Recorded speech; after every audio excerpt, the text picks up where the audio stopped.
Насправді ніякої української ядерної зброї не було. Путін діє в Україні як я в бізнесі, і за 30 днів ми перейдемо від тимчасового до постійного перемир'я. Ці та інші заяви Трампа і його команди берусь розвінчувати просто у цьому випуску. Ми маємо великий прогрес. Побачимо, що буде. Ведемо глибокі дискусії з Росією та Україною. Вони йдуть добре. Їм треба сісти разом. Дивіться, вони погоджувалися на щось. Потім це порушувалося. Вони мають надзвичайну ворожість, багато ненависті. Привіт, мене звати Катерина Соляр, і тут не буде звичного нам з вами відліку годин і хвилин. Бо тут, як у вакуумі, застиг лише один час – 24 години до. Хоча, враховуючи те, що у нас зі Штатами не співпадають часові пояси, то є таке відчуття, ніби день в Україні автоматично збільшився до 36 годин. Бо в момент, коли ми з вами відкладаємо свої робочі справи, зі США починають нестися заяви на будь-який колір і смак. Зазвичай все це відбувається доволі оперативно, але не цього разу, бо пройшло кілька днів, перш ніж Білий дім повідомив про перемовини з Україною та Росією. Заяви практично ідентичні, тут лише відрізняється пункт 2 і кілька слів в передостанньому абзаці, але все ж таки. Значить, в першому пункті сторони домовилися забезпечити вільну навігацію, виключити застосування сили і запобігти використанню цивільних суден у військових цілях у Чорному морі. Чітко, коротко, зрозуміло. З єдиною ремаркою до цього пункту від Рустема Умерова, бо українська сторона наполягає на тому, що будь-який рух російських військових кораблів за межі східної частини Чорного моря констатує порушення цих самих домовленостей і буде розцінено як порушення зобов'язання забезпечити вільну навігацію у Чорному морі і загрозу національній безпеці України. У цьому випадку Україна залишає за собою право на самооборону. А от російський варіант кардинально відрізняється від опублікованої Білим домом заяви. США допоможуть відновити доступ Росії до світового ринку для експорту сільгосппродукції і добрив, знизять вартість морської страховки і розширять доступ до портів та платіжних систем для відповідних транзакцій. І, власне, коли журналісти про це запитали у Трампа напряму, то він так сказав, що цей пункт, або точніше пункти, наразі обговорюються.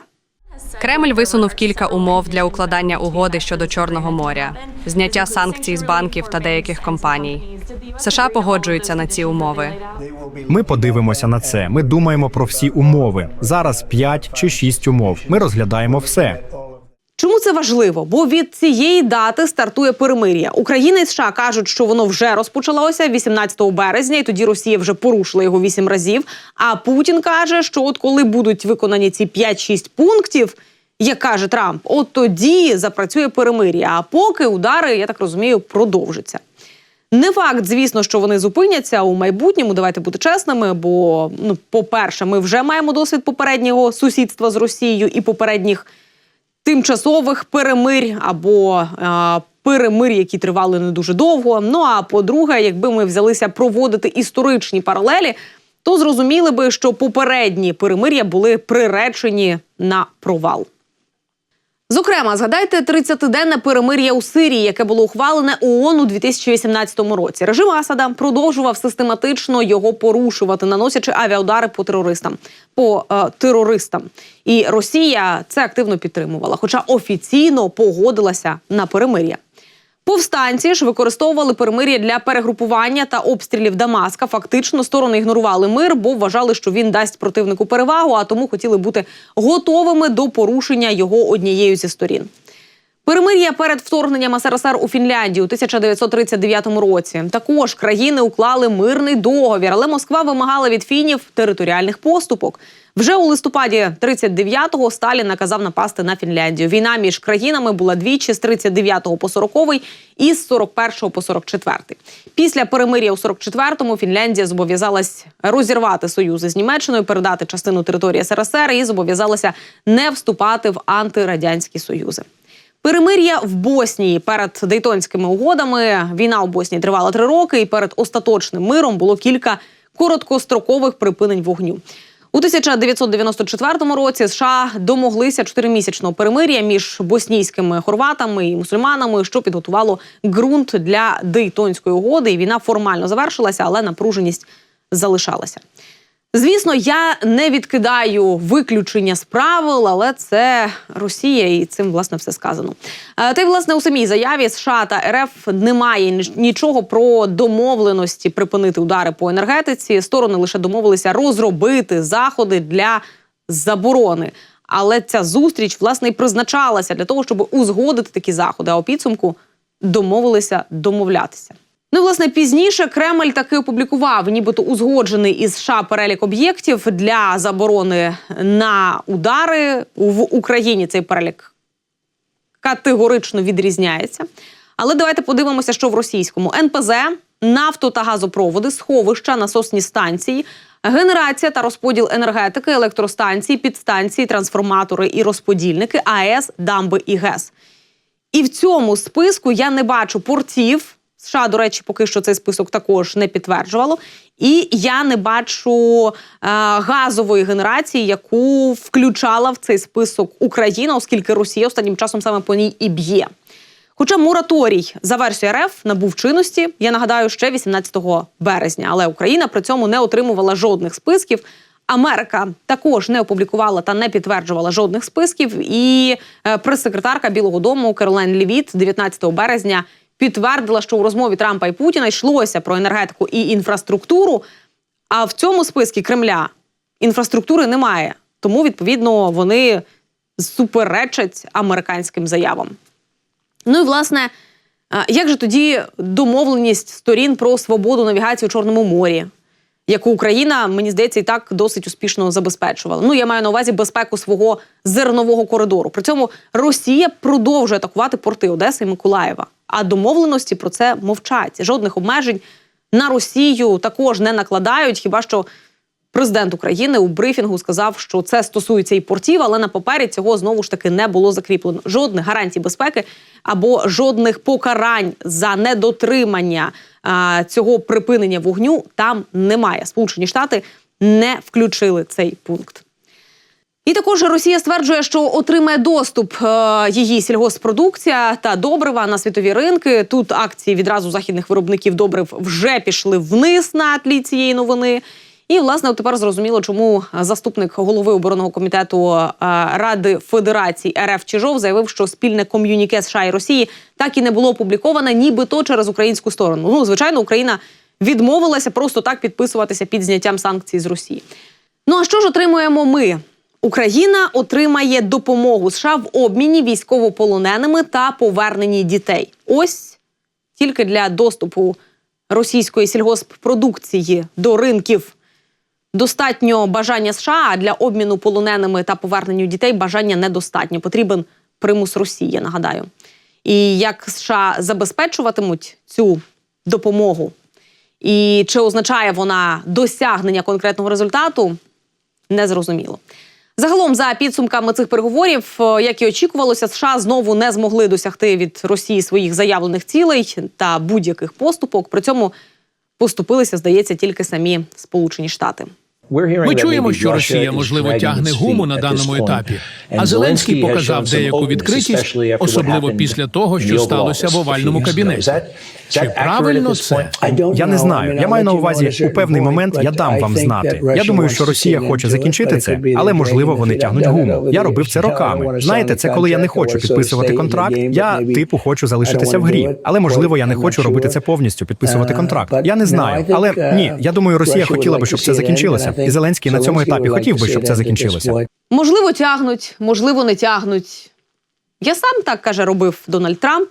Але тут інше важливо – те, що зазвичай не беруть до уваги, а саме питання журналіста. Newsmax – це консервативний канал, що максимально піддакує, потакає Трампу. Питання журналіста Грега Келлі протягом всього інтерв'ю будувалися виключно на похвалі президенту. І ось навіть у цій теплій ванні, якщо не гарячій, питання звучить саме як Росія, а не Україна відтягує перемир'я. До речі, Трамп слухає не всіх журналістів, декому він навіть не дає до кінця сформувати питання. Пане президенте, ви сказали, що ваш радник з національної безпеки засвоїв урок після репортера. Вибачте, я не встиг. Продовжуйте. Тому й не дивно, що в таких умовах американські зірки та телеведучі наразі масово переїздять зі Сполучених Штатів до Британії. За даними Міністерства внутрішніх справ Британії, кількість американців, які прагнуть отримати посвідку на проживання, збільшилася на 40% в останньому кварталі 2024 року. Загалом торік заявки на громадянство у Великобританії подали понад 6100 громадян Сполучених Штатів, що є найбільшою кількістю за останні 20 років і на 26% більше, ніж у 2023-му. Серед знаменитостей, які переїхали до Великої Британії, Елен Дедженерес, її дружина Порша де Россі, дизайнер Том Форд і зіркова пара Голлівуду Райан Гослінг і його дружина Єва Мендес. За словами агентів нерухомості, кількість заможних американських родин, які переїжджають зі Сполучених Штатів, суттєво зросла, особливо після приходу Трампа. Вони щотижня отримають по 60 запитів на оренду або ж купівлю житла.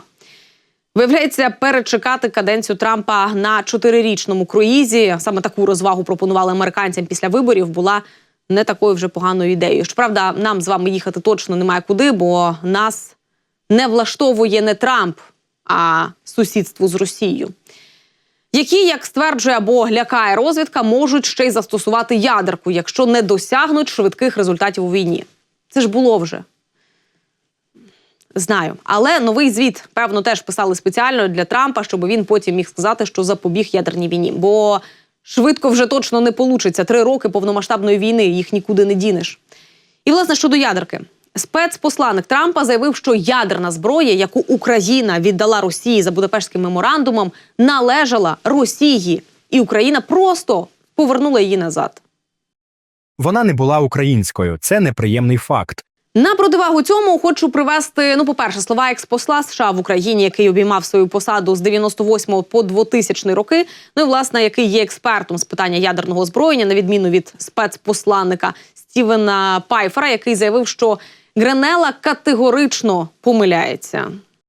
Гренелл категорично помиляється. Ядерні боєголовки в Україні були колишніми радянськими, а не російськими. Боєголовки на зберіганні перебували під винятковою відповідальністю України. Міжконтинентальні балістичні ракети і бомбардувальники були ліквідовані в Україні, за винятком невеликої кількості, відправленої в Росію. І Пайфер також зазначив, що таке рішення Україна ухвалила, тому що Москва взяла на себе зобов'язання поважати суверенітет і територіальну цілісність країни і не застосовувати силу проти України. І закликав також Гренелла вивчити цю історію повністю.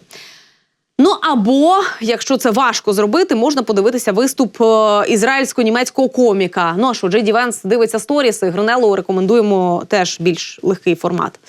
Так от, Шахак Шапіра висміяв Будапештський меморандум, за яким Україна відмовилася від ядерної зброї у 94-му році. Спочатку він, правда, поцікавився, чи є в залі українці.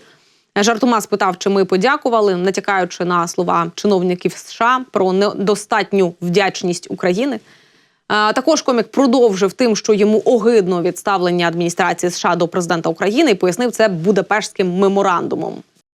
Україна мала 3-й найбільший ядерний арсенал у світі. Їм пообіцяли захист, якщо вони здадуть ядерну зброю. Це обіцяли 3 країни. Росія, Велика Британія. Британці не знають, як допомагати країні, не колонізуючи її. І 3-ю були США. Ви не займаєтесь благодійністю, ви виконуєте обіцянку. Знаєте, куди пішли українські боєголовки? Росії, яка вже мала найбільший ядерний арсенал у світі. Це як піти в спортзал, знайти найбільшого хлопця, підійти до нього з ось протеїновий коктейль, а тоді він б'є тебе по пиці. Далі, знову ж таки, не забуваємо, що він комік, він зазвичай жартує. Можливо, не всі жарти нам подобаються і не всі ми готові сприймати, але, знову ж таки, він пожартував, що єдиний спосіб Україні перемогти Росію – це усім прийняти юдаїзм, змінити жовтий у прапорі на білий і, вже каже, завтра матимете нові літаки. Ви не маєте нікому дякувати, це ми повинні бути вдячні вам. Ці люди борються, вони стоять між нами і війною в Європі, підсумував Шапіра, і з цим я, певно, не можу не погодитися, і цим я, певно, завершу нашу з вами розмову. Не опускайте рук, підтримуйте нашу армію і вірте. Не в 24 години до миру, а в себе, бо тільки ми можемо змінити цей світ. Бо маємо Загострене відчуття справедливості і бажання на віка висікти у камені фразу «ніколи знову» замість «можем повторіть».